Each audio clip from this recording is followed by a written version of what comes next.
Couple things. I know I got to speak to you 2 weeks ago and lay out what we've incurred and what's occurred and what we've done and those kind of things. I guess the first thing I'll address is, for those of you that have cable, I've seemed to have upset the advocates for justice in the state of North Carolina. They've decided to run a ad campaign against me over reforming medical malpractice lawsuits within this state. The first thing I will say in addressing that is the group called Advocates for Justice. They have an interesting name. I will tell you what they were a few years ago, the same group. They're also known as the Trial Lawyers Association of North Carolina. Disaster lawyer. Imagine that, Joe. So I think their new name fits them a little better. But what we did is we put a cap on lawsuits for non-economic damages. That's not including your loss of salary for your lifetime for damages. That's not including medical costs and others, which can be millions of dollars. But by the time you're an actual loss, your car or whatever else, leg, all those, once those are determined, the pain and suffering, the extra money, we limited at $500,000 on a lawsuit, over and above everything else. We also took into effect that when you go to an emergency room, when you're suing, that doctor is working under different conditions than when you go see your medical doctor every 2 weeks and he makes a decision. Currently, the two had the same liability. If you missed something in an emergency room and you had 30 seconds to make a decision, you had the same liability as the doctor sitting in their office and seeing you every week for months and could delay all the other patients. So we changed those two, and big things we changed, medical malpractice. Well, guess what? Trial lawyers didn't like that. John Edwards couldn't have made his significant funds that he made on that process, and several others.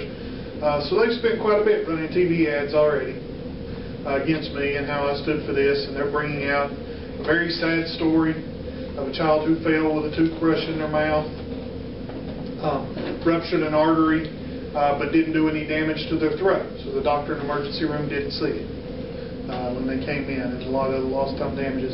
So that's what they're running. It's going to be finding the saddest story in the world.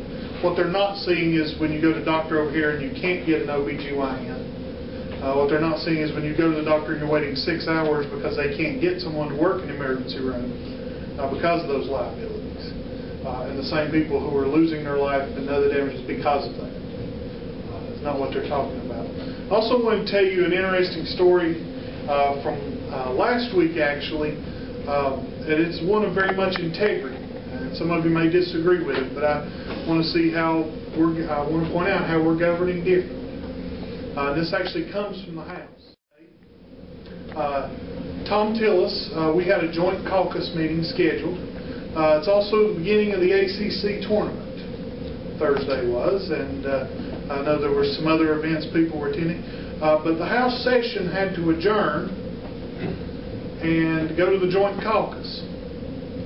Well, when they came back into session, enough Democrats had left for the ACC tournament and stuff that suddenly the House had 3/5 and could have overturned the veto of the governor on the president's Obamacare, although we're now being told that's a racist term, that the Obamacare is a racist term. We had the vote. They had the votes in place to do it. But when they took the votes, Tillis was told and others that several of the caucus had told the Democrats there would be no bills coming up when they returned before they left.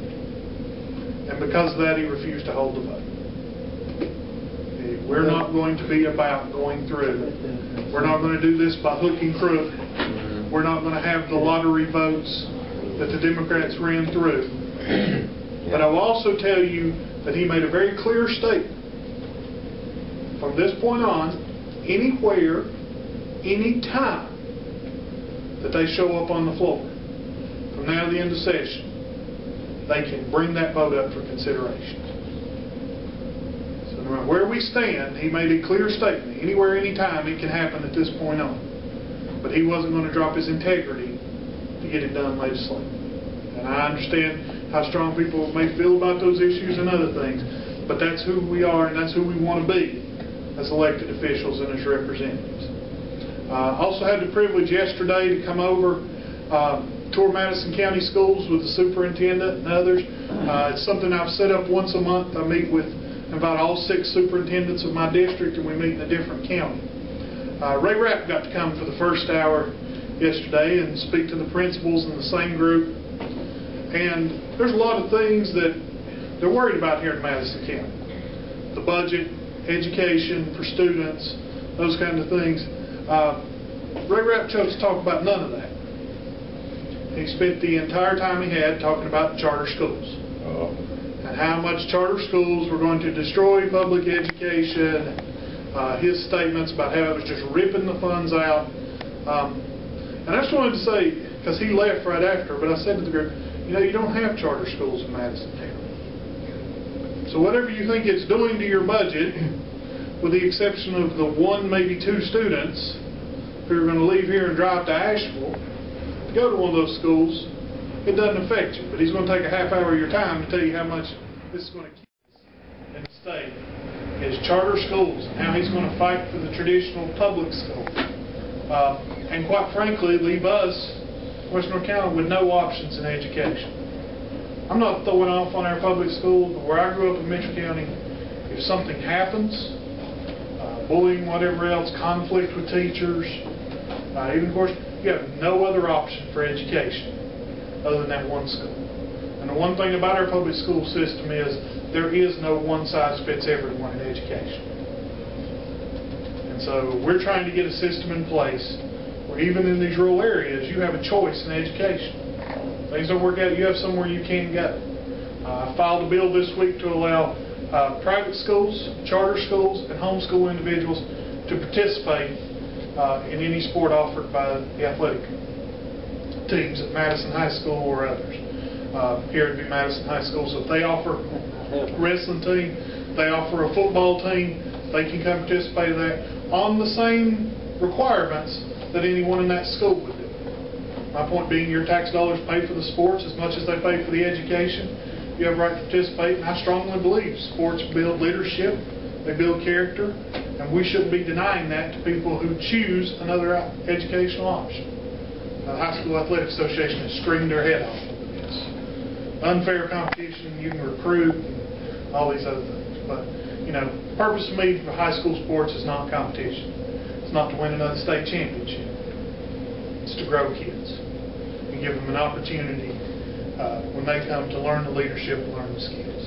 So, but it's been a pleasure to go through the schools here. It went very well. I was very pleased at having those conversations. We're still doing all we can to work.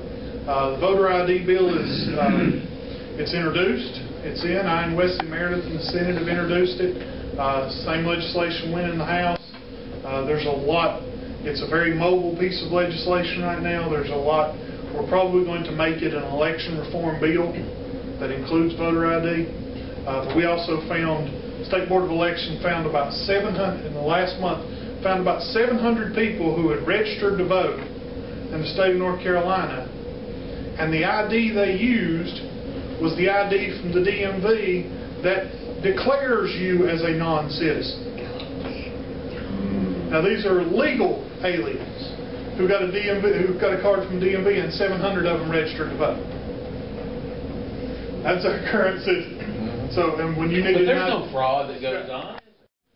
That they recently completely threw out.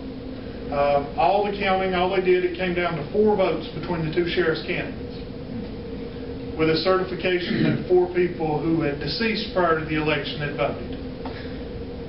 So even our State Board of Elections threw that one out. Wow. And they're going to re-vote that. So when you say it doesn't happen, I can already show you a county that we've had to throw out a sheriff's election because it happened.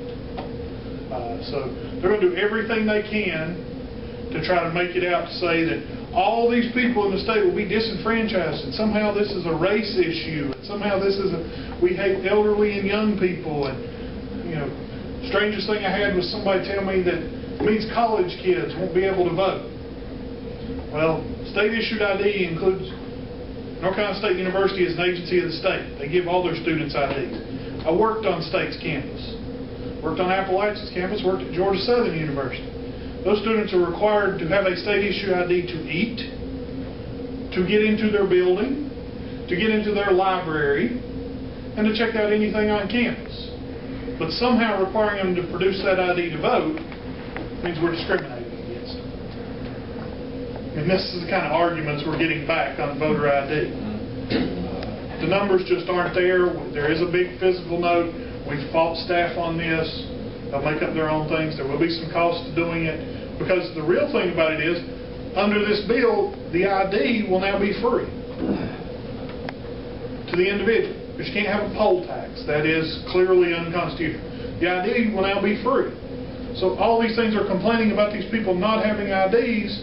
This bill gives them a free ID to show up and use it. So, I mean, that should be pretty well leveled out.